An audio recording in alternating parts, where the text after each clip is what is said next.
Hi, I'm Jana Beeman with Create Your Dream Practice. And as a business trainer, speaker, and coach, I talk to a lot of people and I kind of discovered something that is a little bit of a common problem. So I want to ask you a simple question. Do you have a marketing plan? And by marketing plan, I am not talking about the dusty old tome that we used to do in business school or that some coaching schools have you do. I'm talking about something that gives you a plan to actually take action to build your business consistently. So whether you're just getting started or you're moving to the next level in your business, if you don't have a plan, things can pretty easily fall apart. And you may all of a sudden find yourself on the income roller coaster with your income going up and down and a little bit unpredictable. So if you don't have a plan, or if you have a plan that does not include action steps, here are a few simple ways that you can get started with this. So having an action plan is a lot like setting your GPS. So if you're in your car and you're getting ready to make a cross-country road trip, and you know you want to end up, maybe you start in New York City and you want to end up in LA, but you don't know how you want to get there. And you don't put a destination address into your GPS system, you very likely will have an interesting journey, but how likely is it that you'll end up where you're trying to go? Probably more likely that you'll end up back in New York, right? So instead of driving around in circles, when you create an action plan, it gives you an opportunity to really break things down into a step-by-step kind of system so that you can say, okay, the next 3 months I need to be focusing on this, and these are the steps I need to take to get there. And the 3 months after that, I'm focusing on this, and these are the steps I take to get there. So that way, instead of just throwing marketing spaghetti against the wall to see what will stick, or doing what everybody else is doing because you don't know if they're actually succeeding with it or not. A lot of people say they're making great money, but the average coach, for example, makes about $25,000 a year, and only 2% of coaches make significantly more than that. So if you don't want to be in that $25,000 income bracket, which I don't know anybody who could actually survive on that, then you need to plan a little bit differently. So let's talk about how to do that.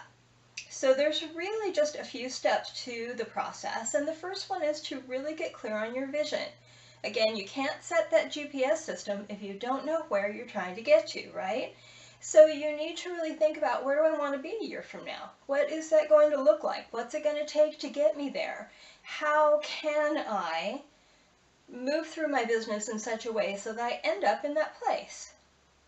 So that can take a little bit of brainstorming and, just really thinking it through to start to get some pictures. So you might think about, say you are a health coach, okay, just for an example. Say you're a health coach, but you really aren't wanting to do so much one-on-one coaching. What you really want is you want a large group program. Fabulous, great. How are you going to get it? You need to get enough people on your list so that when you send out an email letting people know about it, you have enough people to sign up.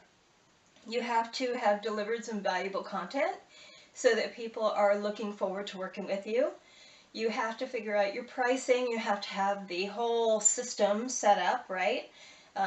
Do you have your autoresponder set up? Do you have emails going out regularly?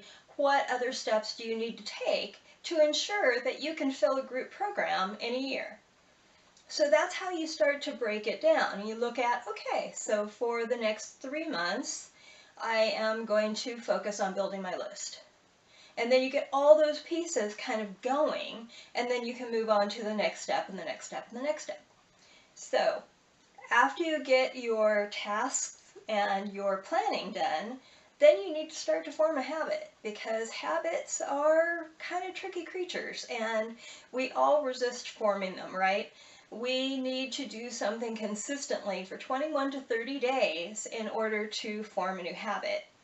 And just like I talk to a lot of people because I come from a fitness background. And I see a lot of people who make those New Year's resolutions. They say, I'm going to work out 5 days a week. And so here's what happens.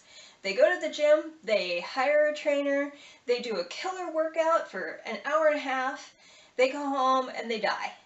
I mean, not literally, but their body breaks down because they've started too hard, they haven't built up to it, they get sore, they get cranky, and the next day, maybe they'll go, and they get another hard workout, and they get more sore, and they get more stressed in their body, and maybe their energy just falls through the floor.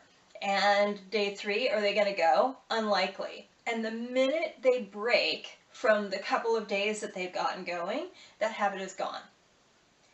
So it's the same thing with marketing. If we don't create a consistent action plan that we take every single day, or at least on the days we plan to take it, then we're not going to get where we want to go.